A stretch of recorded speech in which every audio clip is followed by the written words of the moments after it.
This character means so much to me. It's a character that radiates, for me, identity and strength, charisma, and class. And I really want to do my best to serve this character and honor this character. For this album, you made a short film that starred this man. Are there any cons to working with your partner? Any cons?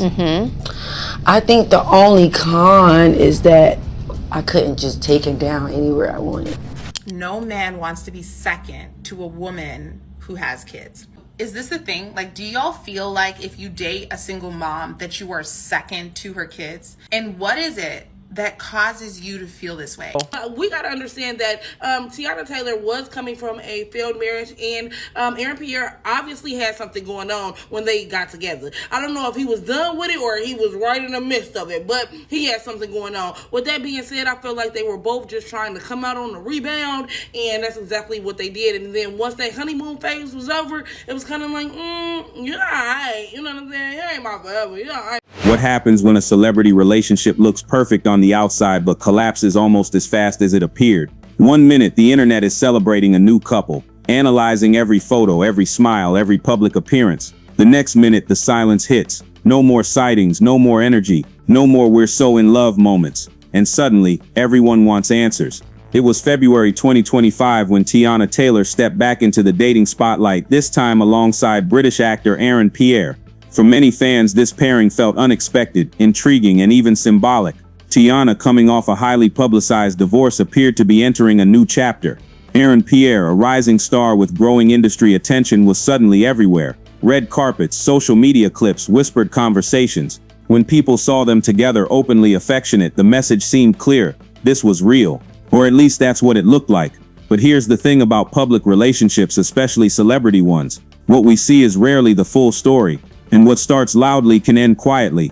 As quickly as Aaron Pierre appeared by Teyana Taylor's side, he seemed to disappear from the narrative just as fast. No announcement, no dramatic statement, just reports, speculation, and a growing debate online about what really happened and why. That's where this conversation begins. Not to attack, not to insult, and not to make claims about anyone's private intentions, but to analyze the situation through a wider lens: modern dating, celebrity dynamics, timing, life stages, and the uncomfortable truths people often avoid when discussing relationships involving fame, children, and power. Here on Taspectrum West TV, we don't do surface-level reactions.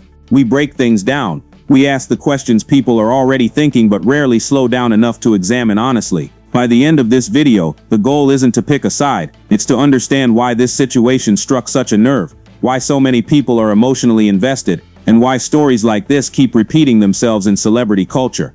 Times, don't let these men lie to you and tell you that they won't date single mothers, or that they don't mess with single mothers, or that single mothers are only for recreational use. A lot of these men be playing Russian roulette, right? They get with these women that got kids, thinking that they just gonna play around with her. Little do you know, she fertile. She fertile, right? You look at her too hard, she gonna be pregnant. And then you F around and find out by being her baby daddy number 2, 3, 4, because you thought that you could go in there and play around with her and she wasn't gonna get pregnant and keep the baby, but she do. And that's how a lot of the men who ain't got no kids going to end up being these women's multiple baby daddy. Every public relationship follows a pattern, whether intentionally or not. There's the introduction, the peak, and then if things don't last, the quiet fade. What made the relationship between Teyana Taylor and Aaron Pierre so intriguing is not just that it ended, but how it unfolded in the public eye. The timeline itself tells a story, even in the absence of official statements. The first phase was emergence. In February 2025, sightings and reports began circulating that Teyana Taylor was seeing Aaron Pierre. At first it was subtle, no press release, no formal confirmation, just appearances together at events, moving comfortably in the same spaces, exchanging visible affection. In celebrity culture, that's often how relationships are soft-launched. The absence of denial becomes confirmation. Almost immediately, the internet took notice. Fans and media outlets began connecting dots. Who is he? How did they meet? What does this mean? The curiosity wasn't hostile at first, it was celebratory. Many people framed the relationship as a fresh start for Teyana, a sign that she was happy, desired, and moving forward. That framing matters because it set the emotional tone early on. The second phase was amplification. Once the pairing was recognized, every appearance carried weight. A hand held here, a kiss at an event there. These moments weren't staged for the audience, but they were received by the audience as intentional signals. Social media accelerated that reception. Clips circulated. Photos were reposted. Commentary videos popped up. In a matter of weeks, the relationship became a recognizable narrative rather than a private connection. You know what my problem is, or was? It was that Aaron just got in my sight and gone. He gone. He kissing at the party, y'all. He is with Teyana Taylor. That's it. Actions speak louder than words. I wasn't familiar with your game. This is where public relationships often reach their peak. The visibility is high, the energy feels positive, and the story hasn't yet encountered friction. Importantly, during this phase, silence from the couple is often interpreted as confidence. The lack of explanation is read as, "We don't need to prove anything." That perception tends to work in a couple's favor until it doesn't. The third phase was normalization. As time passed, the novelty wore off slightly. The couple was no longer breaking news. They were simply a known pairing. And in celebrity culture, that's when the real test begins. Once the attention settles, relationships either deepen quietly or begin to drift without an audience noticing right away. This is also the phase where expectations start to creep in. Fans begin asking subtle questions. Are they spending holidays together? Are they supporting each other publicly? Is this long-term? None of these questions are unreasonable, but they do add pressure. And when answers don't materialize, speculation fills the gap. Then came the shift. The appearances slowed. The sightings stopped. The energy changed. Not dramatically, but noticeably. No public conflict. No visible tension. Just absence. And absence in a hyper-connected culture is loud. Within days, online conversations shifted tone. What started as curiosity became concern. Concern turned into theory. And theory turned into narrative. Reports began circulating that the two had gone their separate ways. Again, no official confirmation, but enough silence to make the story believable. This is the moment where timelines become emotionally charged. People start revisiting earlier moments, reinterpreting them through the lens of an ending. A smile becomes performative. A kiss becomes symbolic. The entire relationship is retroactively analyzed, even though the audience only ever saw fragments. What's important to note here is what didn't happen. There was no public argument, no scandal, no allegations, no dramatic fallout. That absence matters. It suggests that whatever led to the split, if a split indeed occurred, was likely internal, personal, and rooted in private realities rather than public conflict. Yet paradoxically, the quieter the ending, the louder the reaction. Without concrete information, people filled the void with assumptions shaped by their own experiences, beliefs, and biases. Some framed the relationship as a rebound. Others saw it as a mismatch from the start. Some blamed timing. Some blamed expectations. Very few acknowledged the simplest possibility, that two people explored a connection and realized it wasn't sustainable long-term. In celebrity culture, that possibility often feels unsatisfying. Audiences want a reason that feels proportional to the emotional investment they made. But real relationships don't always provide dramatic explanations. Sometimes they end not because of betrayal or conflict, but because alignment never fully forms. The timeline of Teyana Taylor and Pierre's relationship reflects that reality. A visible beginning, a warm middle, and a quiet ending. No villains, no spectacle. Just a story that moved faster in public perception than it likely did in private life. And that's where the real conversation begins. Not about what happened, but about why people reacted so strongly to how it ended. Because when silence becomes the headline, it forces us to confront something uncomfortable: how much meaning we assign to moments we were never meant to fully understand. At first glance, this situation might seem like just another celebrity relationship that didn't work out. Hollywood is full of short-lived romances, and most of them fade away without much discussion.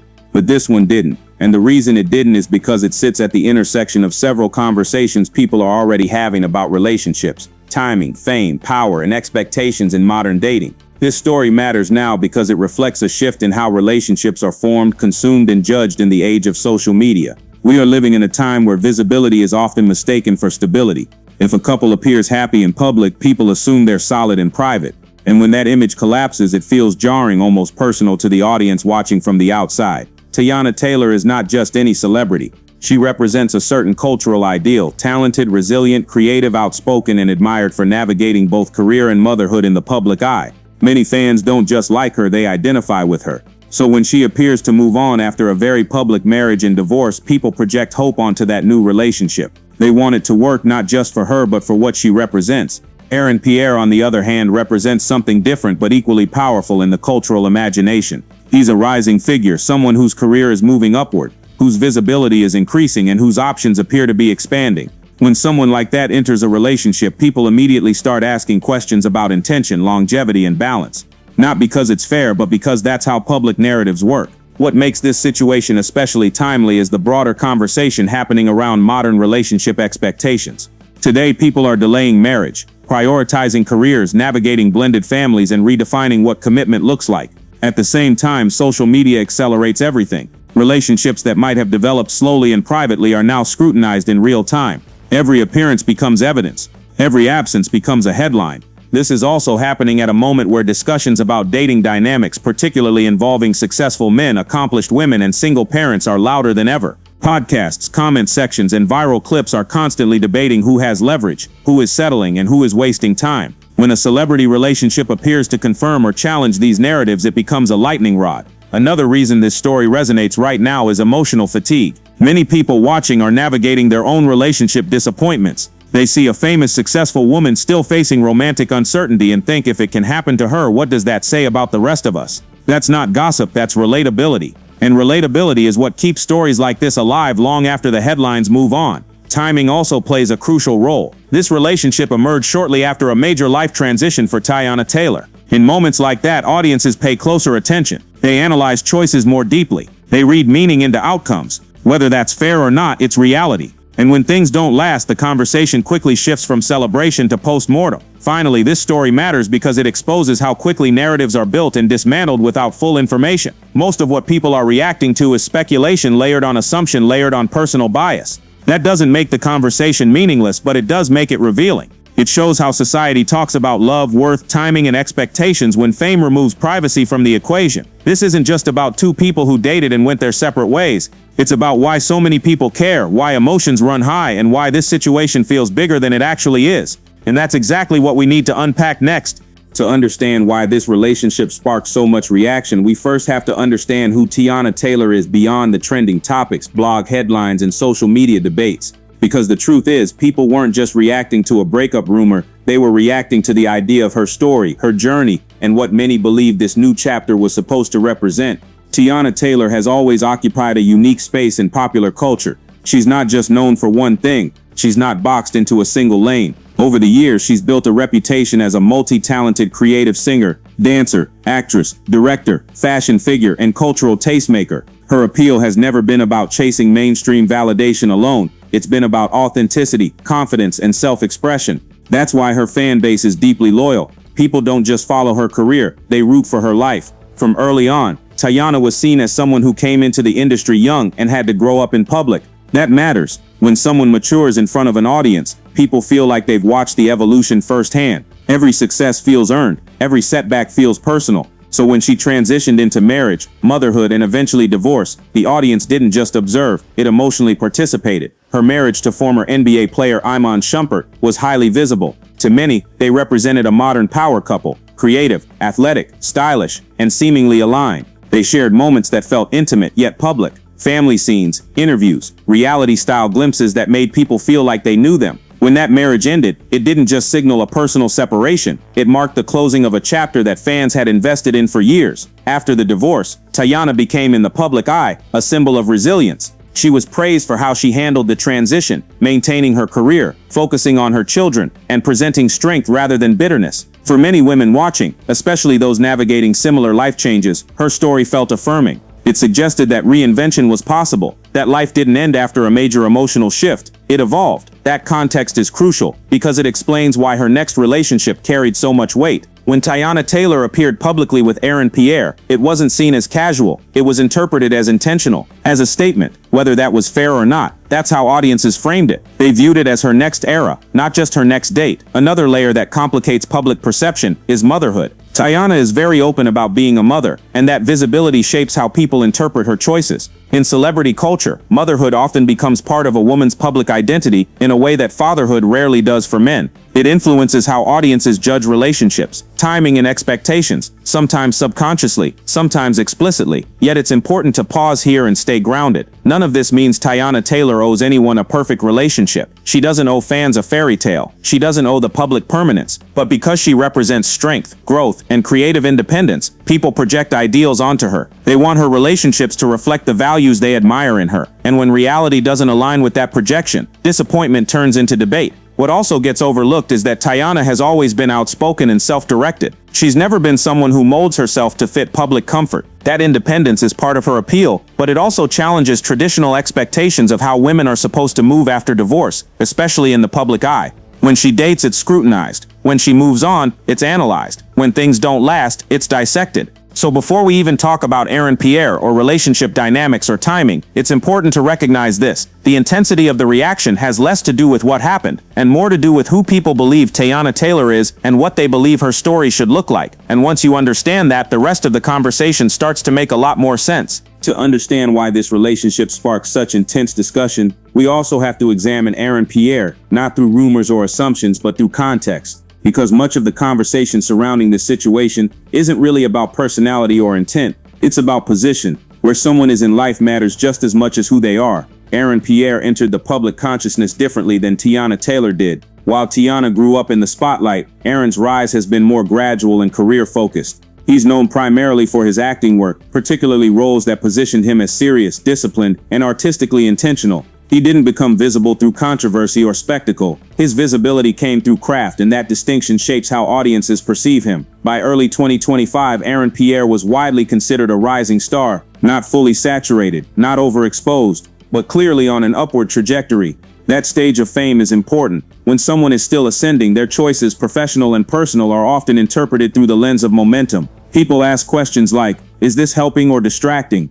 Is this aligned with where they're going? That's not necessarily fair, but it's how public narratives form. Aaron's public image is relatively controlled. He's not known for oversharing. He doesn't lead with his personal life. That reserved approach tends to generate curiosity, especially when someone like that suddenly becomes visible in a high-profile relationship. The contrast alone invites attention. When a private figure steps into a very public pairing, people instinctively start looking for meaning. Another factor shaping perception is optionality. As someone young, professionally successful, and increasingly visible, Pierre is viewed rightly or wrongly as someone with expanding opportunities. Not just in career, but in life overall. In public discourse, that often translates into assumptions about flexibility, freedom, and long-term decision-making. It's important to be careful here. Having options doesn't mean someone is irresponsible, non-committal, or opportunistic. But culturally, people tend to associate upward momentum with non-permanence. They assume that someone in motion isn't ready to anchor themselves emotionally. Whether that assumption is accurate depends on the individual, but the assumption exists nonetheless.